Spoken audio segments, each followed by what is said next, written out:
സുസ്ഥിര പുതുക്കാട് വികസന പദ്ധതി പച്ചക്കറി, വാഴ, പൂക്കൾ ഉൽപാദന മേഖലയിൽ പുതിയ ഒരു സംരംഭത്തിന് തുടക്കം കുറിക്കുകയാണ്.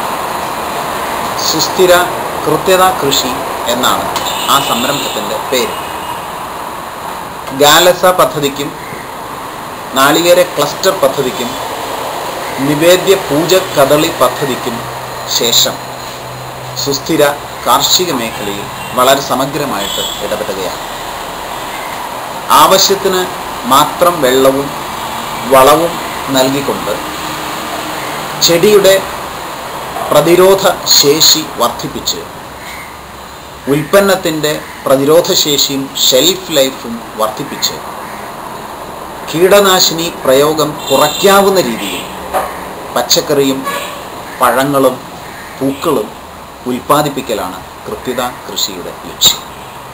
വിവിധ കേന്ദ്ര സംസ്ഥാന ഫണ്ടുകളെയും കാർഷിക സർവകലാശാലയുടെയും അനർട്ടിൻ്റെയും ഫണ്ടുകളെയും ഉദ്ഗ്രഥിച്ചുകൊണ്ട് 61 ലക്ഷം രൂപയുടെ പദ്ധതിയാണ് സംസ്ഥാന സർക്കാരിന് സുസ്ഥിര സമർപ്പിച്ചത്. ആ പദ്ധതി സംസ്ഥാന സർക്കാർ അംഗീകരിച്ചു. ഈ മാസം 28-ാം തീയതി ഉച്ചയ്ക്ക് 3 മണിക്ക് തലൂർ സർവീസ് സഹകരണ ബാങ്കിൻ്റെ അങ്കണത്തിൽ വെച്ച് സുസ്ഥിര കൃത്യത കൃഷിയുടെ ഉദ്ഘാടനം നടക്കുകയാണ്. ബഹുമാനപ്പെട്ട കൃഷി വകുപ്പ് മന്ത്രിയാണ് ആ പദ്ധതി ഉദ്ഘാടനം ചെയ്യുന്നത്. ഇതിലൂടെ പുതുക്കാട് നിയോജക മണ്ഡലത്തെ അടുത്ത 3 വർഷത്തിനുള്ളിൽ പച്ചക്കറി സ്വയം പര്യാപ്ത മണ്ഡലമാക്കി മാറ്റുവാനാണ് സുസ്ഥിര പുതുക്കാട് വികസന പദ്ധതി ഉദ്ദേശിക്കുന്നത്.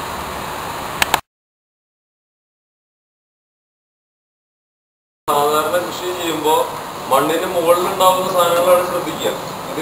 അതിനുള്ള ശ്രദ്ധയില്ല. മണ്ണിന്റെ അടിയിൽ എന്താ സംഭവിക്കുന്നത് എന്നുള്ള കാര്യത്തിനാണ് കൂടുതൽ ഊന്നൽ കൊടുക്കുന്നത്. വേരിനെയാണ് ശ്രദ്ധിക്കുന്നത്. അപ്പൊ വേരിന്റെ വെള്ളവും ലവണങ്ങളും വലിച്ചെടുക്കാനുള്ള സർഫസ് ഏരിയ ഏകദേശം 1000 മടങ്ങ് വർദ്ധിപ്പിക്കുക എന്നുള്ളതാണ് ഈ കൃഷി കൊണ്ട് ഉദ്ദേശിക്കുന്നത്. അത് നമുക്കൊരു വലിയൊരു അതിശയോക്തിമാരി അല്ലെങ്കിൽ ഒരു അത്ഭുതമാരി തോന്നാം. അപ്പൊ അതാണ് ഇതിന് പ്രധാനമായിട്ടുള്ള പരിപാടി. പിന്നെ പല സ്ഥലത്തു നിന്നുള്ള ഒരു വിമർശനം അല്ലെങ്കിൽ ഒരു ധാരണ പശുക ഇതൊരു രാസകൃഷിയാണ് എന്നുള്ളൊരു ധാരണ പശുക ഉണ്ട്. എന്നുവെച്ചാൽ വെള്ളം രാസവളം വെള്ളത്തിൽ കലക്കി കൊടുക്കുന്നു എന്നുള്ളത്. അടിസ്ഥാനപരമായിട്ട് നമ്മൾ ചേർക്കേണ്ട വളം ജൈവവളം തന്നെയാണ്. ഒരു ഹെക്ടറിന് 25 ടൺ ജൈവവളം ചേർത്തെങ്കിൽ മാത്രമേ ഈ കൃഷി നമുക്ക് മുന്നോട്ട് കൊണ്ടുപോകാൻ പറ്റുള്ളൂ. അതായത് ഏക്കറിന് 10 ടൺ 10,000 കിലോ ജൈവവളം മണ്ണിൽ ചേർക്കേണ്ട സാഹചര്യം ഉണ്ടാവണം. അപ്പോൾ തലൂർ സൊസൈറ്റിയിൽ നിങ്ങൾ 28-ാം തീയതി അതിന് മുമ്പ് വരുമ്പോൾ കാണാം. അവിടെ ഏകദേശം ഈ പറയുന്ന സ്ഥലത്ത് ഏകദേശം 3 ലോറി ചാണകം അടിച്ചിട്ടാണ് നമ്മൾ ഇത് തുടങ്ങിയിട്ടുള്ളത്. അപ്പൊ അടിസ്ഥാന വളമായിട്ട് നമ്മൾ ചേർക്കേണ്ടത് മണ്ണിന്റെ ഈർപ്പാംശം നിലനിർത്തുന്നതിനും അതേപോലെ തന്നെ വായുസഞ്ചാരം നിലനിർത്തുന്നതിനും ജൈവാംശം ഇല്ലാതെ പറ്റില്ല. അതിൽ ഏറ്റവും നല്ല ജൈവവളം എന്ന് പറഞ്ഞാൽ ചാണകം തന്നെയാണ്.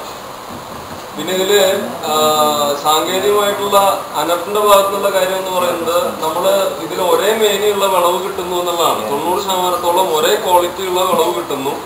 ആ വിളവ് അല്ലെങ്കിൽ ആ ഉൽപ്പന്നത്തെ നമ്മൾ ഗ്രേഡ് ചെയ്ത് മാർക്കറ്റബിൾ ആയിട്ട് അത്ര ക്വാളിറ്റി ഇല്ലാത്ത ഉൽപ്പന്നങ്ങൾ സോളാർ ടണൽ ഡ്രയർ വിമലൊക്കെ അതിന്റെ എക്സ്പെർട്ട് ആയിട്ടുള്ള ആളുകളാണ്. അപ്പൊ അതിന്റെ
കൃത്യത കൃഷിയാണ് ബാങ്ക് ഇവിടെ നടത്തിക്കൊണ്ടിരിക്കുന്നത്.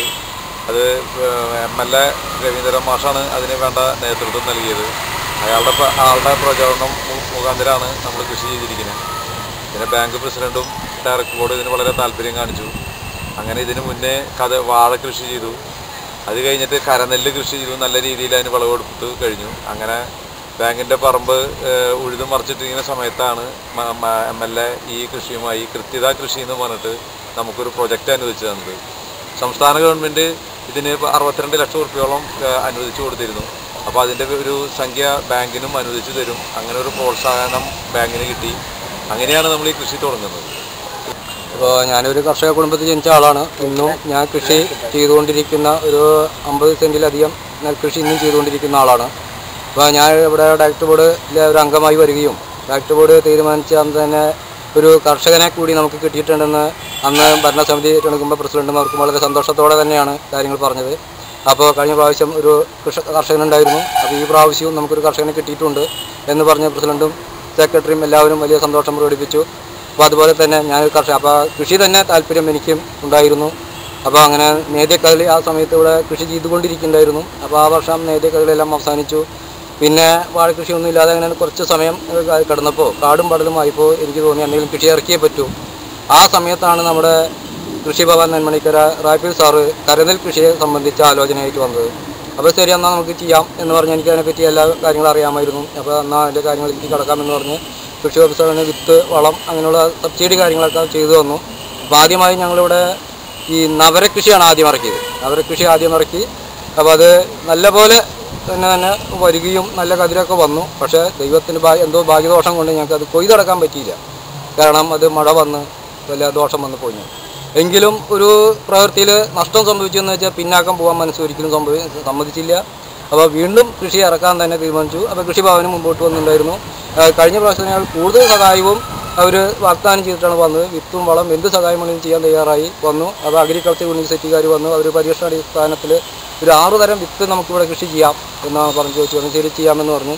അതിൽ 6 തരം വിത്ത് ഇവിടെ ഇറക്കി. അതിൽ ഒന്ന് ജ്യോതി, ഒന്ന് സ്വർണ്ണപ്രഭ, 2 വൈശാഖ്, ഉമ, പിന്നെ അങ്ങനെ ഒരു 6 തരം വിത്തുകളാണ് നമ്മളിവിടെ ഇറക്കി കൃഷി ചെയ്ത്. അത് നല്ലപോലെ 100% തന്നെ വിജയിച്ചു. നല്ല വിളവും കാര്യങ്ങളും കിട്ടി.